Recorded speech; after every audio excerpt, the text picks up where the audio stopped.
अब हम यहां पढ़ेंगे इसको 3D ऑब्जेक्ट। और 3D ऑब्जेक्ट में पहला बिंदु है फलक, दूसरा बिंदु है शीर्ष,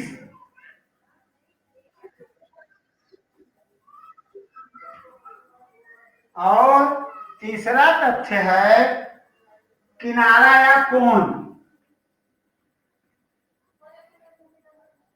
किनारा या, और अंग्रेजी में इसी को साइड एज और कोण कहते हैं। वैसे तुम्हारा ये चित्र इससे मिल रहा है कि नहीं मिल रहा है डस्टर से?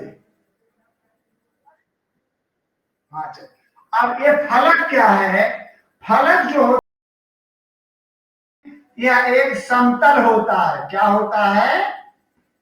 समतल। जैसे हमारे डस्टर का ये भाग, ये समतल है। ये भाग देखोगे तो ये भी समतल है, ये भाग देखोगे ये भी समतल है, यहां से भी समतल है। ये किनारा देखोगे ये भी समतल है, और यहां से देखोगे तो हमारा ये किनारा भी समतल है। तो गणित कहती है कि जो हमारा 3D ऑब्जेक्ट होता है उसमें जो फलक होती है या जो समतल होता है उसके 6 समतल होते हैं। कितने समतल होते हैं? 6 समतल। कैसे गिनोगे? देखो, तुम लोगों ने लूडो खेला है ना? लूडो के पासे में गिनना कुल कितने नंबर तक लिखे जाते हैं। अब देख लेना, लूडो के पासे में, लूडो के पासे में भी 6 ही होता है। 1 2 3 4 5 6, और वो जो 6 होता है 6 तल होते हैं। क्या होते हैं? 6 तल। अब शीर्ष, शीर्ष या हम लोग कह सकते हैं अंग्रेजी में इसको वर्टिक्स कहते हैं। अभी तुम्हारी समझ में नहीं आएगा, लेकिन देखो यहाँ ये जो हमारे तल यहाँ पे से ये हमारे किनारे हैं। इसको हम क्या कहेंगे? ये किनारे हैं। ये जो रेखा की लाइन है ये किनारा है।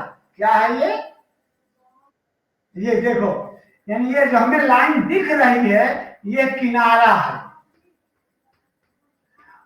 और ध्यान देना, ये हिस्सा जो हमें दिख रहा है ये हमारा तल या फलक है।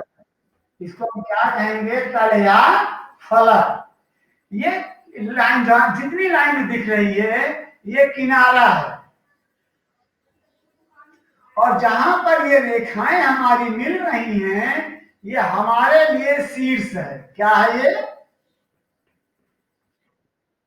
शीर्ष। इस तरह गिन के बता सकते हो कितनी जगह पर ऐसी है जहां 2 से अधिक रेखाएं मिल रही हैं। 1 2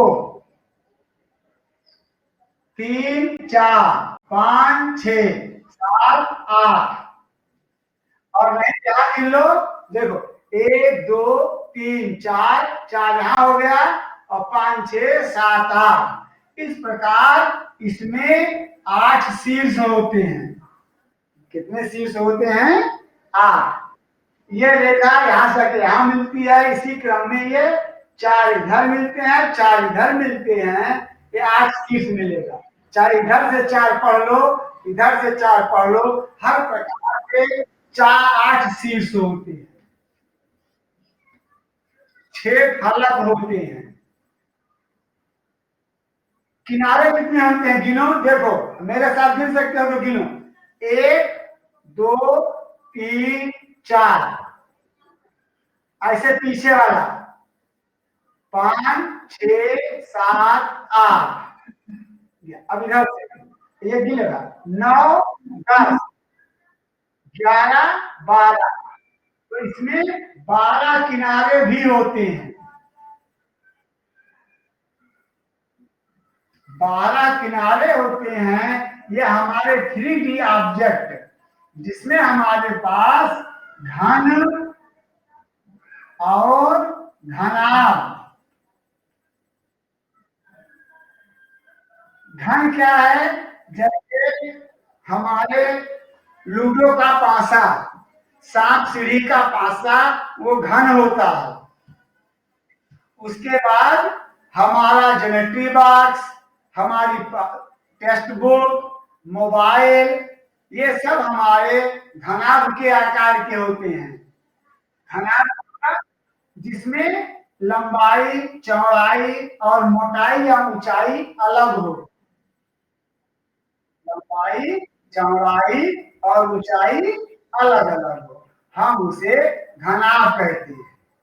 और जहां पर लंबाई, चौड़ाई और ऊंचाई एक समान होती है, हम उसे घन कहते हैं। तो यहाँ में ध्यान देना है कि कितने फलक होते हैं, कितने शीर्ष होते हैं और कितने किनारे होते हैं। कभी कभी हम अपने जीवन में ये देखते हैं, एक ठोस आकृति, एक ठोस पिंड कई आकृतियों से, कई तलों से मिलकर बना होता है। कई तलों से मिलकर बना होता है और उनमें फिर हम अलग अलग तथ्यों का सम्मिश्रण देखते हैं। तो जहां पर ज्यादा फलक मिलकर बने होते हैं, उनको हम बहुफलक कहते हैं।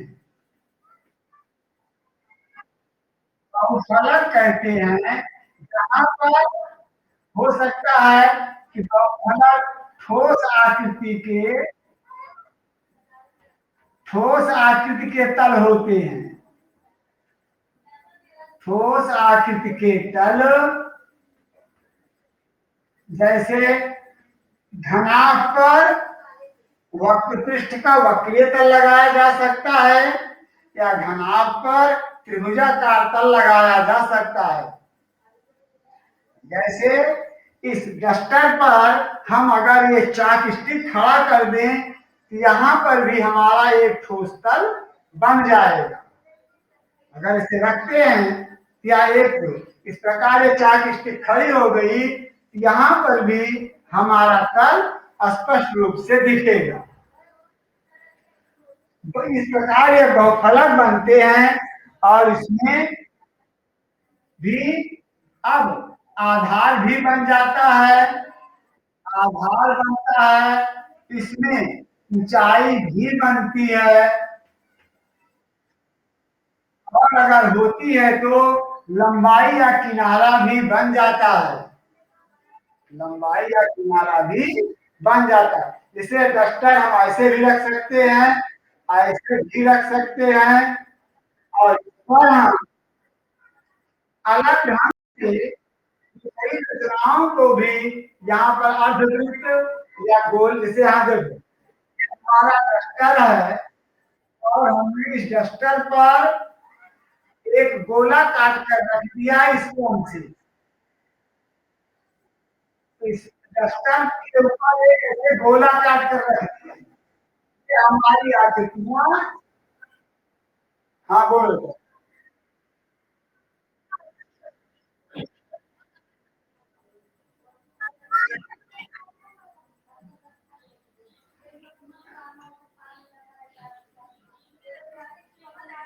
तो यहाँ पर हम ये देखते हैं, आगे हम इसकी डिजाइन बनाना चाहें, हम यहाँ त्रिभुजाकार भी पिंड लगा सकते हैं और इस प्रकार हम अपनी मर्जी से इन ठोस पिंडों को बना सकते हैं।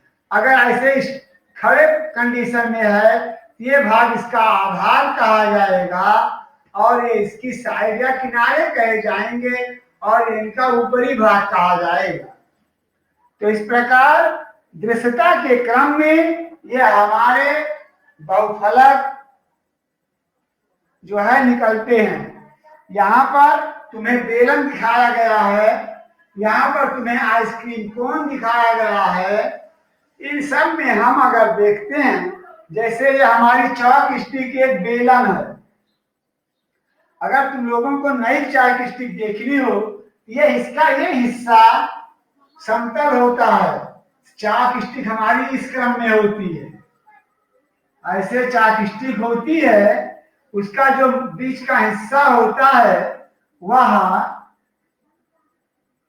वक्रीय पृष्ठ का होता है, बेलनाकार होता है, और ये हिस्सा इस क्रम में होता है, यहां से इस क्रम में होता है।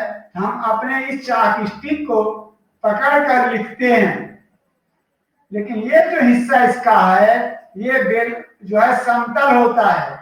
अगर हम समतल की सबसे बड़ी पहचान ये है कि हम उस पर उसे अगर आधार देना चाहें तो हमारा चाक इस आधार पर खड़ा हो सकता है। जैसे अभी हमने दिखाया था, ये देखो, ये चाक हमारा यहाँ पर स्टैंडिंग कंडीशन में आ गया, चाक हमारा खड़ा हो जाता है। यहाँ पर चाक स्टिक में समतल होता है, चौक स्टिक में ये हमारा समतल होता है, और समतल के क्रम में हम इसे पढ़ लेते हैं।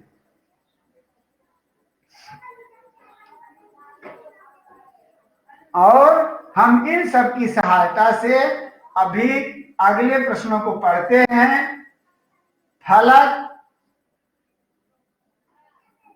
जो हमारे बहुभुज के तलीय भाग होते हैं, पृष्ठीय भाग होते हैं, हम उन्हें फलक के रूप में अध्ययन करते हैं। जैसे यह ब्लैक बोर्ड का तल ही ब्लैक बोर्ड की फलक है।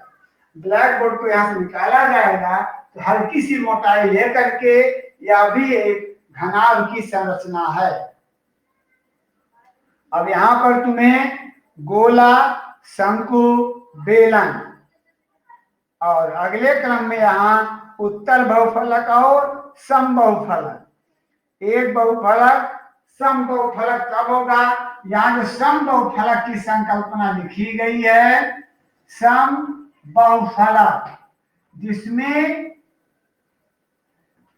बहुफलक के सभी किनारे समान होंगे। समान किनारों के अगर फलक हैं तो हम उसे समान बहुफलक कहेंगे।